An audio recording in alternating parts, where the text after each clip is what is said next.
Hi, I'm Phillips, European Tour winner and PGA coach, and this lesson's going to be all about the key distinctions in the setup. There's so much more to the setup than people realise. How can we create maximum stability and mobility with stance width? How do we distribute our weight from toe to heel? What distance should we stand from the ball? These are all key elements that if we don't get them right, the rest of the swing is going to be a waste of time. Tune in, you're going to learn exactly how to do that.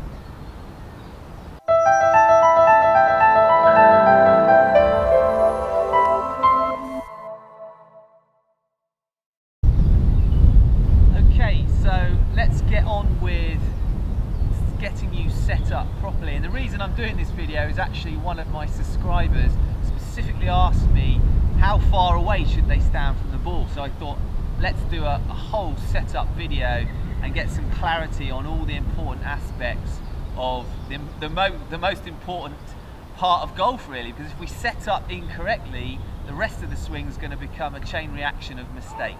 So I want to talk first about posture.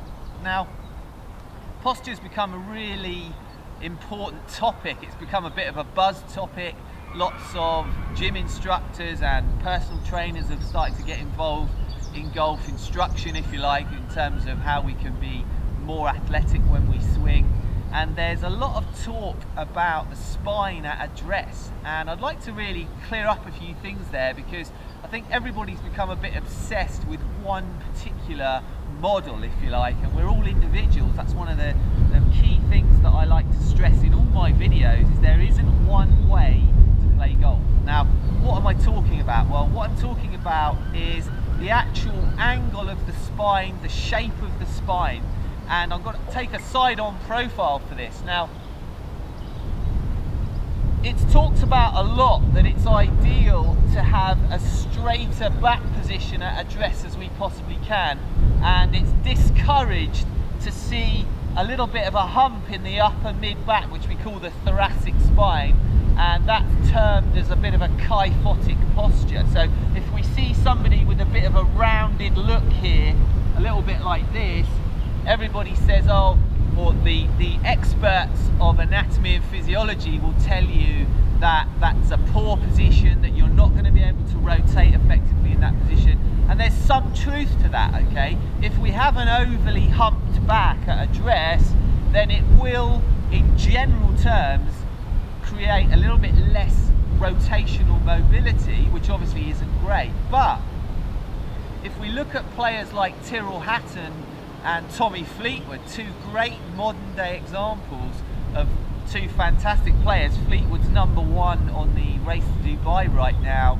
and Tyrrell Hatton would have to be considered probably the best player under the age of 26 maybe in the world right now. So Jordan Spieth to one side there, certainly the best British player under the age of 25 or 26. So two great players. Now if we look at them, you can YouTube those two guys, you're going to see that they've actually got a pretty excessive hump on their back, if you like, at address. So they create a posture that the experts would say is not optimal, and yet, as we just said there, they're playing some fantastic golf at the highest level. So what's more important for me is to not get obsessed with a straight back, okay?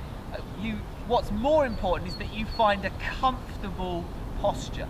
Now, if you are in a very kyphotic position and you've got a lot of curvature in the spine and you feel uncomfortable, then I would encourage you to try and push your tailbone a little bit more backwards, okay? So for all intents and purposes, you're going to feel a bit more of an arch in your lumbar spine. The lower back is going to feel a bit more arched. By doing that, you're going to create a straighter back position, but again, only to the point where you feel comfortable. If you overdo that, if you start to protrude the tailbone to the point where you feel a strain in those lower back muscles, you've gone too far. So I would recommend that you find the straightest back position possible whilst maintaining comfort. So if you're humped and you're uncomfortable, start to push that tailbone out until you find a position of comfort. Wherever that is, regardless of what it looks like on a camera, that's your ideal posture.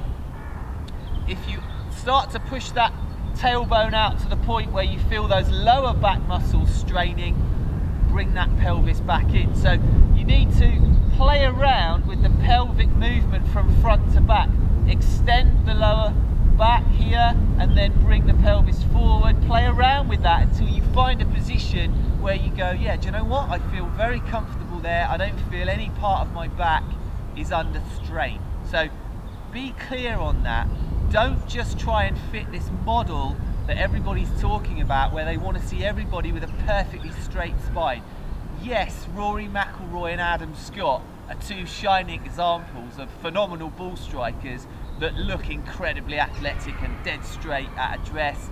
But then go look at Tyrrell Hatton and Tommy Fleetwood and you'll see quite a big curve in their thoracic spine at address. So find your position. So point number one, try and reach that straight back position with comfort. If you can't do it, play around with the pelvis to find your position. Now I've got a driver out here, so all the aspects that I'm going to talk about are true for an iron and a driver except ball position, and I'm going to talk about the iron ball position separately at the end of this video. So I'm going to continue with driver because it's the same principles throughout your bag for full swing. So I'm talking about a full swing setup and posture here in this video. So we've dealt with spinal posture there. What I want to get into now is stance width. Okay, now finding the optimal stance width is all about a combination of two things. It's about finding maximal mobility in the hips and maximal stability in terms of balance in your stance. So how do we do that? Well, if we stand too wide, okay, we're going to find that we feel very stable, but if I start to try and rotate at the hip joints and I go wider and wider, I'm taking this to the extreme, I'm now feeling that my hips have become very immobile. So I'm going to start to bring that stance in, and again I'm going to do a little test. Okay, yeah, I'm starting to feel some reasonable mobility now, and I still feel very stable. I'm going to come in a little bit more. My mobility is increasing, feeling a little bit more wobbly now in terms of stability. Come in a little bit more. Wow, masses of mobility now, but I'm starting to feel that if I was creating some momentum laterally, that now I'm too narrow, my stability's become too small. Okay, so we're finding that middle ground, we're playing around, and what we're looking for is that balance between stability, feeling like we can transfer weight from back to front and still remain stable, but we're also looking for maximum rotation in the hips. So go through this little test yourself.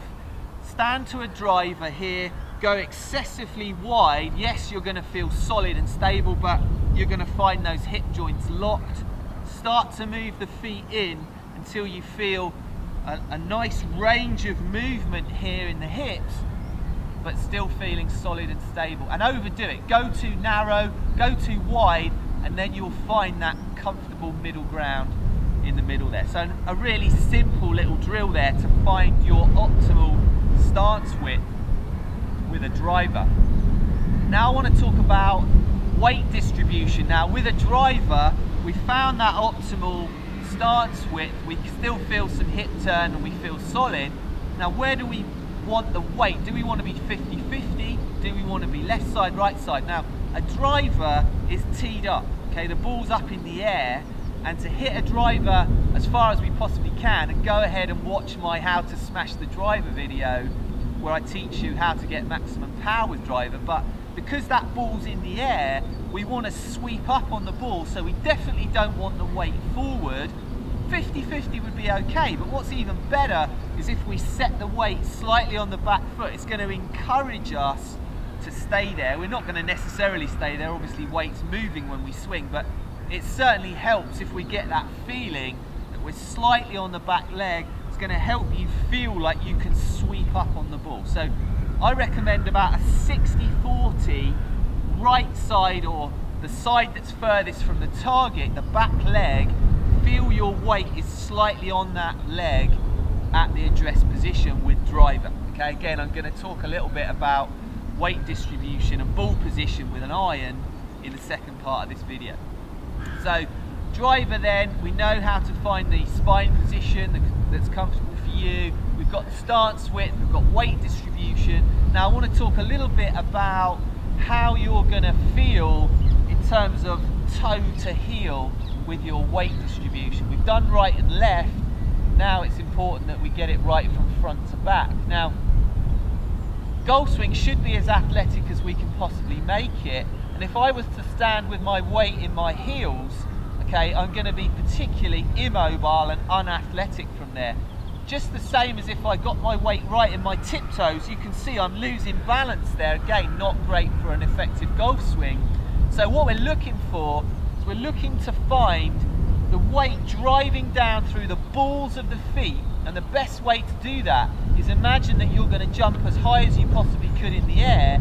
You would lower yourself into the ground first, and what you'd find when you did that is quite naturally you'd find your weight in the balls of the feet, because when we spring up, that's how you'll land. It's quite good to do a jump like I did there, and you'll find that when you land, the ball of the foot will hit the ground first and then the heel, and that's the position that you're looking for in terms of toe to heel. Okay, another way of doing it is to quite literally rock into your toes, rock into your heels, and then come back to the middle. Again, we're using extremes to find the exact position that we're looking for. That's a great thing, errorful practice. Go watch my how to practice to win videos, where I teach you all about effective ways to practice, and making errors is an ideal way to learn the perfect way to do something. When we try and be perfect all the time, it's actually more difficult to find the right position. So go to extremes, go to toes, go to heels, find the middle, but we're looking for the weight to feel like it goes down through the ball of the foot. Okay, so distance from the ball now. Okay, key question, how far should we stand from the ball? Now, we've all got different length arms, different length torsos, so there's no measurement where it's one fits all, where I could say, oh, you need to stand one club length away from your golf ball. Obviously, all the clubs are different lengths. So what we need is we need a little process where, regardless of if you're 6'5" or 5'5", you're going to find your ideal position. Now, what I like to do is I like to use the connection between my upper arm and my rib cage. Now, I like to specifically use the upper portion of the upper arm, so somewhere midway between bicep and shoulder, the middle point there, I use that little area of my arm as a guide, and what I'm looking to do is I'm looking to feel just that section is connected to my rib cage. So for example, if I extend too far, and you can see now that my arm isn't touching the rib cage at all, I know I'm too far away. If I bring my arms in so that my whole upper arm down to my elbow is touching my body, I know I'm too close. So I'm going to just extend the arms until all I can feel is that upper midsection, so mid bicep to shoulder, is in connection, is in contact with my rib cage. That's the only part of the arm that you want to feel touching your body, and then regardless of whether you're using a pitching wedge or a driver, you're going to find your ideal distance from the ball.